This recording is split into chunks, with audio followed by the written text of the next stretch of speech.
Social media platform Twitter और सरकार के बीच झगड़ा बढ़ता नजर आ रहा है। नए सोशल मीडिया कानूनों को लेकर सुनवाई के दौरान ट्विटर और सरकार आमने सामने दिखे हैं। हाईकोर्ट में जहां ट्विटर ने कहा है कि हमने केंद्र के कानूनों को माना है, वहीं सरकार ने कहा कि ऐसा नहीं हुआ। दिल्ली हाईकोर्ट ने सेंट्रल विस्टा प्रोजेक्ट पर रोक लगाने की मांग वाली याचिका खारिज कर दी है। साथ ही याचिकाकर्ता पर 1 लाख का जुर्माना लगाया है। याचिका में कोरोना महामारी को आधार बनाकर रोक लगाने की मांग की गई थी। हाईकोर्ट के चीफ जस्टिस DN पटेल और जस्टिस ज्योति सिंह की बेंच ने याचिका खारिज कर दी है। दिल्ली हाई कोर्ट ने कहा है कि राष्ट्रीय महत्व की एक अनिवार्य परियोजना है। लोगों की सार्वजनिक परियोजना में महत्वपूर्ण रुचि है। कोर्ट ने कहा है कि निर्माण कार्य में लगे मजदूर उसी जगह पर रह रहे हैं, ऐसे में निर्माण कार्य को रोकने का कोई औचित्य नहीं है। आपको बता दें कि सुप्रीम कोर्ट ने पहले ही सेंट्रल विस्टा के निर्माण को हरी झंडी दे दी है। बंगाल के चीफ सेक्रेटरी अल्पन बंदोपाध्याय को केंद्र द्वारा तलब किए जाने पर बंगाल की सरकार ने आपत्ति जताई है। मुख्यमंत्री ममता बनर्जी ने इस मसले पर प्रधानमंत्री को चिट्ठी लिखी है, जिसमें उन्होंने कई नियमों और संविधान का हवाला देते हुए चीफ सेक्रेटरी के ट्रांसफर को गलत करार दिया। साथ ही कोरोना संकट में चीफ सेक्रेटरी को छोड़ने से इनकार कर दिया। बंगाल के पूर्व मुख्य सचिव केंद्र के निर्देश के बाद भी दिल्ली में ज्वाइन नहीं कर पाए हैं, जिसके बाद केंद्रीय कार्मिक और प्रशिक्षण विभाग ने शोकाज नोटिस जारी कर निर्णय लिया है। हालांकि बंदोपाध्याय ने आज रिटायरमेंट ले लिया है और ममता बनर्जी ने उन्हें अपना मुख्य सलाहकार नियुक्त किया है।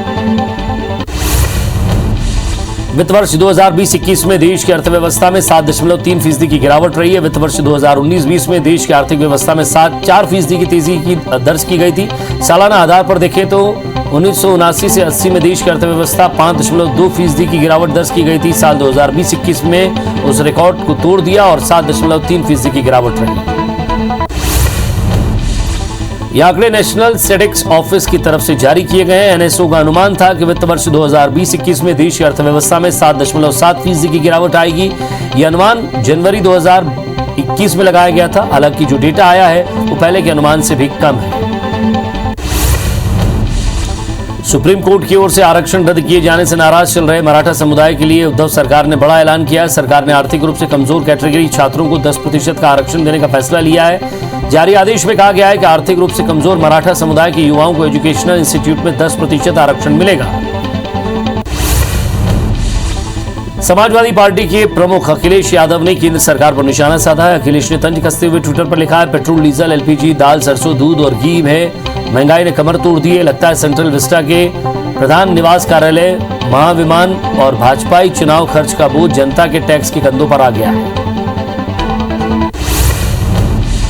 हिमाचल प्रदेश के CM जयराम ठाकुर ने बताया कि चीन अपने बॉर्डर क्षेत्र में इंफ्रास्ट्रक्चर को मजबूत कर रहा है। वो सड़कों का निर्माण कर रहा है। हमसे ज्यादा ऊंचाई पर अपना निगरानी क्षेत्र बनाना चाहता है। इस बात को लेकर केंद्र को सूचित करेंगे। आपको बता दें कि CM ने रविवार को लाहौल स्पीति जिले में शामडो में भारत चीन सीमा क्षेत्र का दौरा किया था।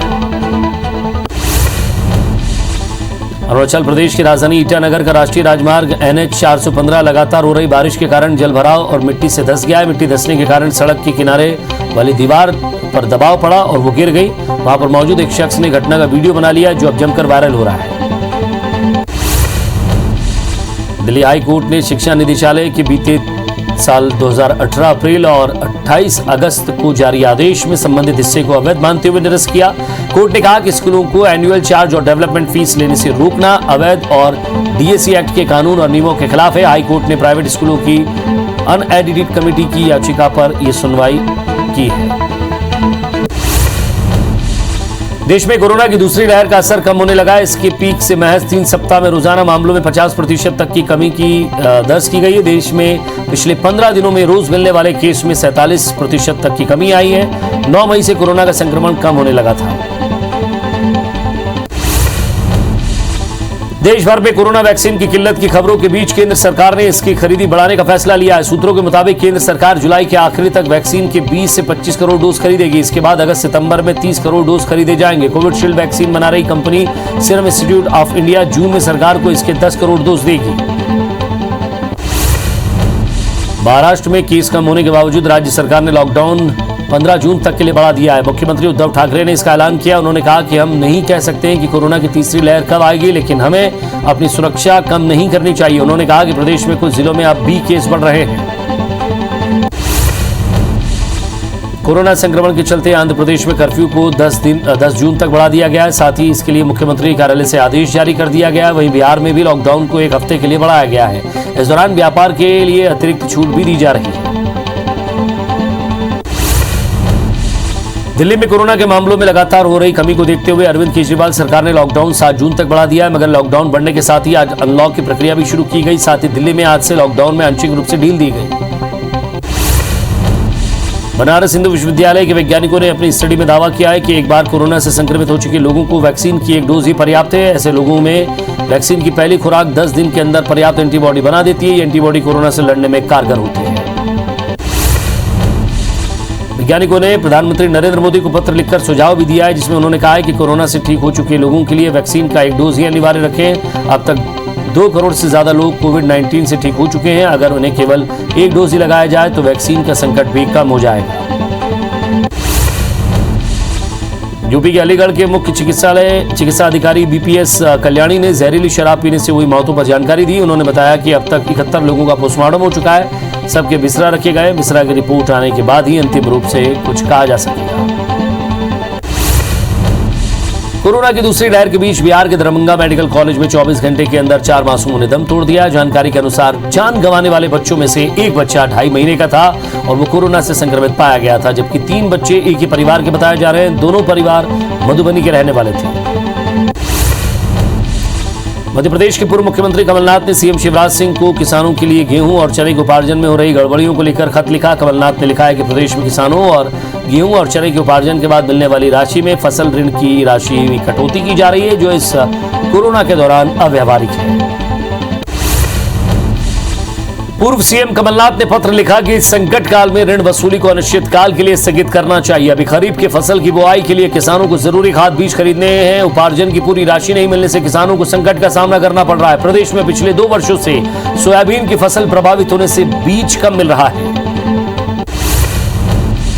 मध्य प्रदेश सरकार ने कोरोना मरीजों के इलाज के लिए नया रेट तय किया। कोविड मरीजों को सामान्य बेड के लिए 5,000 रुपए प्रतिदिन, आईसीयू वेंटिलेटर के लिए 17,000 रुपए और आइसोलेशन आईसीयू और बिना वेंटिलेटर के 10,000 रुपए प्रतिदिन तय किया गया है। वहीं निजी अस्पताल तय दर से ज्यादा कीमत नहीं वसूल पाएंगे। देश में नरेंद्र मोदी सरकार के 7 साल पूरे हो गए। इस मौके पर छत्तीसगढ़ कांग्रेस ने मोदी सरकार पर बड़ा हमला बोला है। कांग्रेस ने आज प्रेस कॉन्फ्रेंस कर मोदी सरकार की नाकामियों को बताया है। कैबिनेट मंत्री रविंद्र चौबे ने कहा है कि पीएम मोदी ने 7 साल तक देश की जनता से मन की बात की है। पीएम मोदी ने जन की बात कभी नहीं की। कैबिनेट मंत्री रविंद्र चौबे ने कहा है कि मुझे मां गंगा ने बुलाया। बोलने वाले आज गंगा की धार को देखें। गंगा जी में प्रतिदिन हजारों शव बहाए जा रहे हैं। उन्होंने कहा कि देश नहीं बिकने दूंगा कहने वाले आज देश के पब्लिक सेक्टर को बेच रहे हैं। केंद्र सरकार केवल राज्यों में सरकार गिराने का काम कर रही है। मंत्री रविंद्र चौबे ने कहा है कि आज पेट्रोल के दाम 100 रुपए के पार हो गए हैं। रसोई गैस के दाम 1,000 रुपए के लगभग हो गए हैं। खाद के दाम बढ़ाकर किसानों की चिंता बढ़ाई गई। इन सभी के लिए मोदी सरकार जिम्मेदार है। गरीबों का जनधन खाता शून्य है। उज्ज्वला गैस योजना असफल हुई। स्वच्छ भारत मिशन भी फेल साबित हुआ। मोदी सरकार के 7 साल के कार्यकाल पर सवाल खड़े करने को लेकर नेता प्रतिपक्ष धर्मलाल कौशिक ने कांग्रेस सरकार पर जमकर निशाना साधा। कौशिक ने कहा कि आज छत्तीसगढ़ में जो विकास दिख रहा है वो नरेंद्र मोदी की कृपा से है। प्रदेश सरकार में सारे कार्यक्रम बंद हो गए हैं। कांग्रेस केवल गाल बजाने, मुंह चलाने और आरोप लगाने में लगी हुई है। नेता प्रतिपक्ष धर्मलाल कौशिक ने कहा है कि प्रदेश सरकार टीका बांटने में हाफने लगी है। स्थिति यह है कि कुछ दिनों से टीकाकरण तक बंद हो गया है। कांग्रेस को केंद्र पर आरोप लगाना छोड़कर छत्तीसगढ़ की जनता की सेवा करनी चाहिए और अपने दायित्व का निर्वहन करना चाहिए। कांग्रेस पर निशाना साधते हुए नेता प्रतिपक्ष धर्मलाल कौशिक ने कहा है कि पूरे देश में कांग्रेस की लुटिया डूब चुकी है। अपने वर्चस्व वाले राज्य तक में कांग्रेस खाता नहीं खोल पा रही है। इसके बाद भी यदि कांग्रेस खुश है तो उन्हें यह खुशी मुबारक। छत्तीसगढ़ के मुख्यमंत्री भूपेश बघेल ने वर्चुअल योगाभ्यास कार्यक्रम का शुभारंभ किया। इस कार्यक्रम के तहत कोरोना मरीजों को हेल्थ टिप्स के साथ ही योगा के जरिए फिट रहने की कोशिश की जाएगी, जिससे कोविड से ठीक हुए मरीज अपना अनुभव भी शेयर कर पाएंगे। कोरोना काल में अपने संसदीय क्षेत्र में मदद दिलाने को लेकर बिलासपुर सांसद अरुण साव कांग्रेस के निशाने पर है। कांग्रेस उनकी भूमिका पर सवाल खड़े कर रही है, साथ ही केंद्र सरकार पर भी निशाना साधा है। इधर सांसद ने भी केंद्र का लेखा जोखा बताते हुए कांग्रेस पर पलटवार किया है। भोपाल को 1 जून से चरणबद्ध तरीके से अनलॉक करने की प्रक्रिया के साथ ही मॉनिटरिंग करने पर भी सहमति बनी है। चिकित्सा शिक्षा मंत्री ने बताया है कि व्यापारी संघ, होटल, रेस्टोरेंट संचालकों से अनलॉक को लेकर सभी स्तरों पर सहमति बन गई है। चिकित्सा शिक्षा मंत्री विश्वास सारंग ने बताया है कि संक्रमण की रोकथाम के लिए बाजारों और दुकानों की मॉनिटरिंग करने के लिए कोरोना सेफ्टी टीम बनाई गई है। ये टीम हर स्तर पर देखरेख करेगी। टीम में पुलिस, राजस्व और नगर निगम के कर्मचारी रहेंगे जो बाजार और हर एक दुकान की मॉनिटरिंग करेंगे। भाजपा के राष्ट्रीय महासचिव कैलाश विजयवर्गीय ने मध्य प्रदेश के गृह मंत्री नरोत्तम मिश्रा से मुलाकात की है। इस दौरान दोनों नेताओं के बीच करीब 1 घंटे तक बंद कमरे में चर्चा हुई है। बताया जा रहा है कि कोरोना प्रदेश की राजनीति और पश्चिम बंगाल में बीजेपी की हार के बाद संगठन और वर्तमान हालात को लेकर चर्चा हुई है।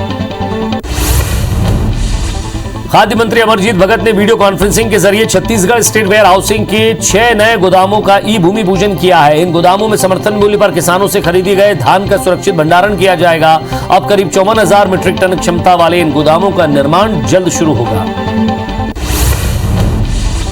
छत्तीसगढ़ स्टेट वेयर हाउसिंग के ये गोदाम रायपुर, बिलासपुर और दुर्ग जिले में बनाए जाएंगे। इन गोदामों के निर्माण के लिए 25 करोड़ 81 लाख रुपए की राशि स्वीकृत की गई है। खाद्य मंत्री ने कहा है कि Chhattisgarh state warehousing corporation का सार्वजनिक वितरण प्रणाली के सुचारू संचालन में महत्वपूर्ण भूमिका है।